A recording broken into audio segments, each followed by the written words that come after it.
Now, let's talk about the situation in the United States and what has been pretty obviously mixed messages here. Now, if you believe one strain of thinking, the President would have contracted coronavirus potentially last Saturday at an event where he announced his replacement to the Supreme Court. It then started to show itself seriously, potentially, after the debates on Wednesday, and then he ended up, of course, going to the hospital very early Thursday morning, and then we are where we are now. But I want to back here where the morning after he first went into hospital, where, remember, him going into hospital was apparently an abundance of caution. This is what his Chief of Staff told reporters.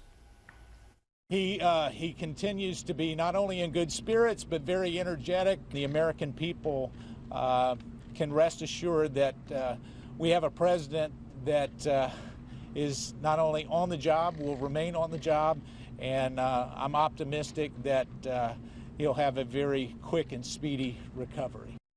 But a couple of days later, he is the guy who, behind the scenes, was telling reporters today that the next 48 hours are critical, and we all know the word critical is pretty significant when it comes to health issues, whether that means critical in terms of whether he gets better or worse, or critical in terms of just how crook he actually is. That's why that word matters.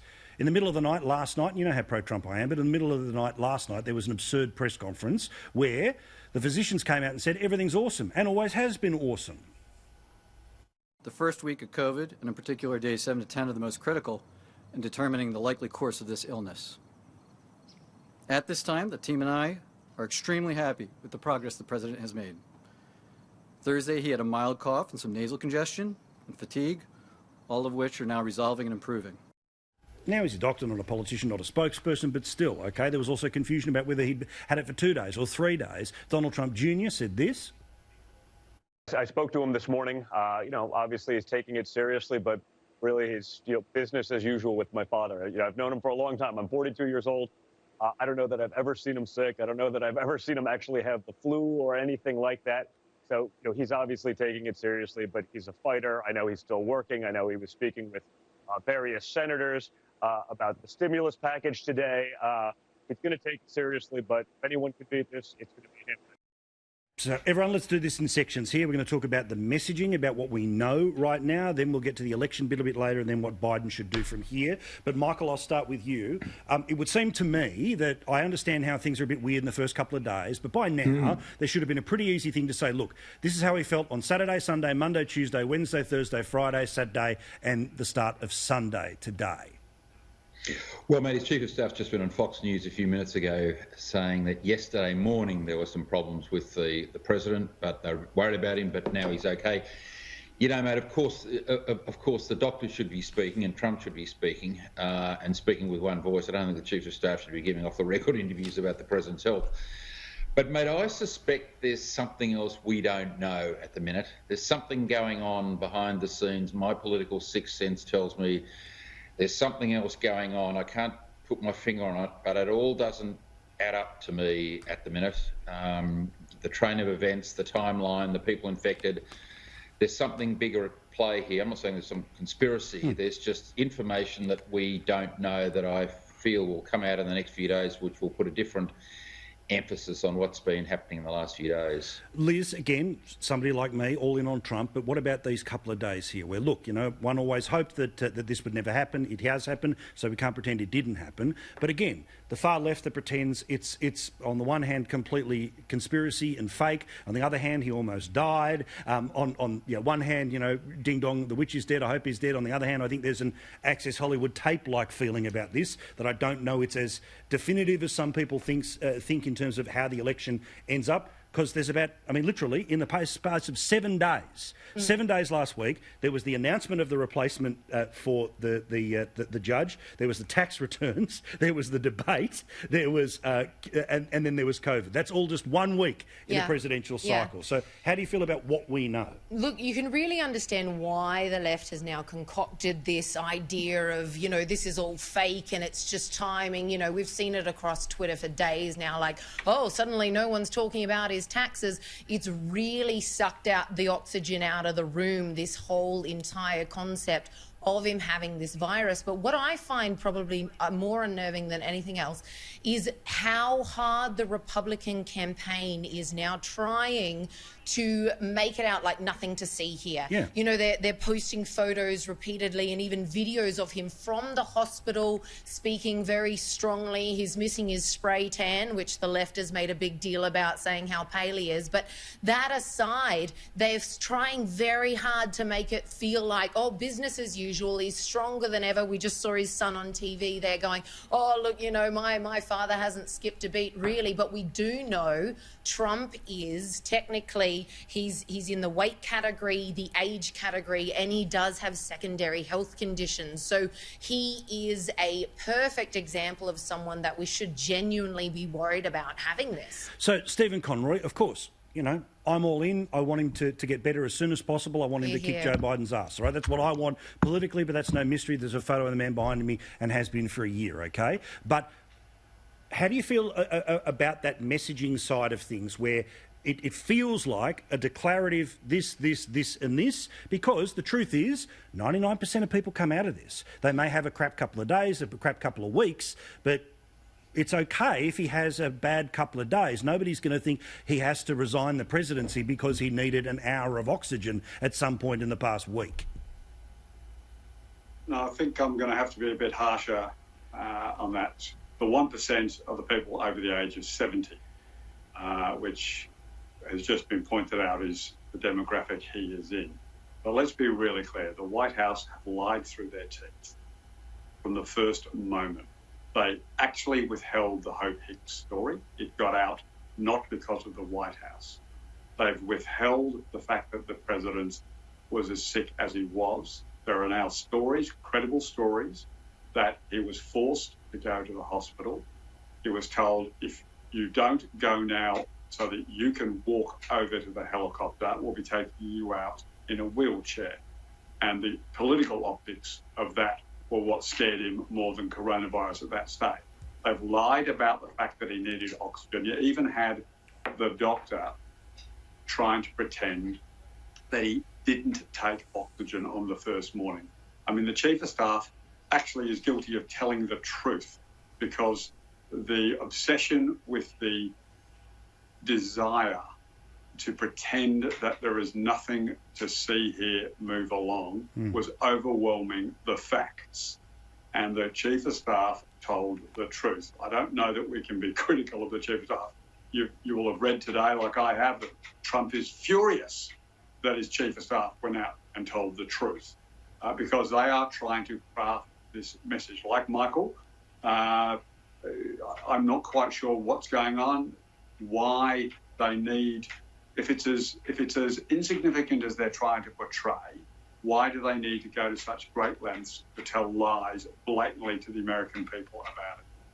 The one, I've got to say, of all of the different things that have happened or not happened, the one thing that I am most surprised he hasn't done, which is, because, you know, James McGrath, he's incredibly capable of doing this, which is to pick up a phone and call into a television station, as he would have done at any other time, to respond to whatever else was going on, either to reset the narrative, to change the narrative, to underline the narrative. Now, again, right, I believe that all the indications are that he can dip in and out of this, be on the campaign trail and win the election. All right, that's genuinely my belief. But again, it's also okay if he goes on and says, look, this happened on Saturday, I felt crook here, I don't believe that loses him the election, put simply. No, it doesn't. But what we're seeing here at the moment, there is a crisis, a small c crisis, but there's a failure of crisis management going on here at the moment. And I think everybody on this program tonight has been involved at some crisis in their lives, and you understand how you try and deal with it, and that's get the facts, get them out there once you've agreed the facts, essentially. And that's not happened, which has allowed some doubt to come in. And I think Trump, who is a master communicator at cutting through, getting through that fake media and getting out there the fake news and getting his story out there. He is, missing a beat a bit at the moment. But just because he's out of action for a day or two does not mean he's out of action for the election campaign. And it's dangerous for the Democrats and his opponents to be seen to be playing politics with the health of the president. Because what you'll see with Americans is they'll want to rally around their commander-in-chief if their commander-in-chief is ill or sick. So I think probably Trump is being let down a bit by those around him, and we do need him to pick up that phone or get back on the Twitter machine and send some of his classic Trumpisms out there to remind his people that he's in charge. Well, also, it's okay, but also it is okay for him to be sick. I mean, that's what happens, right? Again, I believe that there is enough time to in and out to be able to contest the election far enough away. In a week's time, I don't know what we're talking about. But we're going to return to this a little bit later with Annalise Nielsen. But I wanted to talk to you guys about how Biden should handle this. Because is this the pussy-grabbing tape where everyone goes at the moment, that's it, he's done, cooked, see you later? Or, as Steve Bannon later said, that was the moment where Trump was able to see the people around him who were with him or against him, and then bang, they ended up pushing through and winning the election. Is it being overread like other instances I talked about before? Here's what Joe Biden had to say while not actually talking directly about Trump. The official view seems to be, we wish him nothing but the best, let's pull down the negative ads. But obviously they want it to hang in the air. Hang on, this is the same bloke who didn't take it as seriously as we did. This is not a matter of politics. It's a bracing reminder to all of us that we have to take this virus seriously. It's not going away automatically. We have to do our part to be responsible. So be patriotic. It's not about being a tough guy. It's about doing your part. Wearing a mask is not only going to protect you, but it also protects those around you. All right. Now, Stephen, I want to get to everyone here, so we'll go brief and we'll go long again in a second here. How do you think Biden should play this week? Well, I think you saw his messaging there was clever. I think he made all the points he needed to make without absolutely being seen to be critical of the president. Don't forget the president mocked him just days ago for wearing a mask. The issue around the mask, Trump and his team turned into a political partisan divide. You wear a mask, you're a Democrat, because you're trying to create a sense of panic around a virus and a pandemic. You don't wear a mask, you're a Republican, and it's not as significant an issue. But I think he played it well. I mean, it speaks to the fact that I don't know, I'd have been as generous if I was in charge. It speaks to Joe and his team that they've taken the attack ads down. Trump has not reciprocated. Trump has kept his ads going. And I think that's potentially a weakness for the Biden. They should keep running the campaign they were planning to run on and wish him that he recovers speedily and that he's out there in the hustings to be part of the debate and part of the campaign. I don't disagree. Imagine there's still a finish line. It's called November the 3rd. You still have to run towards it, run as hard as anything. Michael, to give you an idea of the strength of Trump's candidacy, in Florida, he only just won, but in the past, they came out at the end of last month.